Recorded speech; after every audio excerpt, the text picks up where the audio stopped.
तो भारत सरकार ने 1 जुलाई से रेलवे के भाड़ा में बढ़ोतरी करने का ऐलान कर दिया है। और ये जो भाड़ा बढ़ोतरी का ऐलान किया है ये सभी पर लागू होगा, हर क्लासेस पर लागू होगा। जैसे आप स्लीपर क्लासेज हो गए, एक्सप्रेस हो गया, मेल हो गया, एसी हो गया, उन तमाम क्लासेज के लिए दाम बढ़ा दिए गए हैं।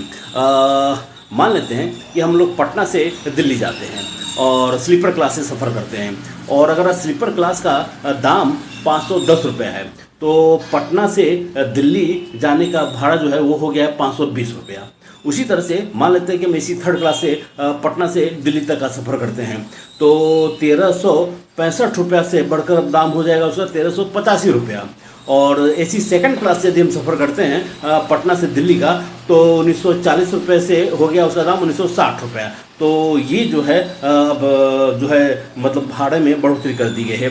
जाहिर सी बात है कि एक ट्रेन में सैकड़ों लोग रहते हैं और भारत सरकार जो है इससे मालामाल होगी, पैसा कमाएगी। इसके अलावा एक और परिवर्तन किया है रेलवे ने। दरअसल वो परिवर्तन किया है कि लोअर बर्थ जो है अब वो विकलांगों के लिए, दिव्यांगों के लिए, महिलाओं के लिए, बुजुर्गों के लिए जो है वो मतलब कि देने का विचार कर रही है, बल्कि देने का ऐलान ही कर दिया है। भाई हम लोग तो लोअर बर्थ इसलिए लिया करते थे कि रेलवे की जो खिड़कियां होती थी उन खिड़कियों से हरे भरे खेतों को देखते थे और विभिन्न संस्कृतियों को देखते हुए गाँव, कस्बों, शहरों को देखते हुए जाते थे, इसलिए लोअर सीट को प्रेफर करते थे। लेकिन अब वो लोअर सीट मिलना भी जो है मुश्किल हो गया है।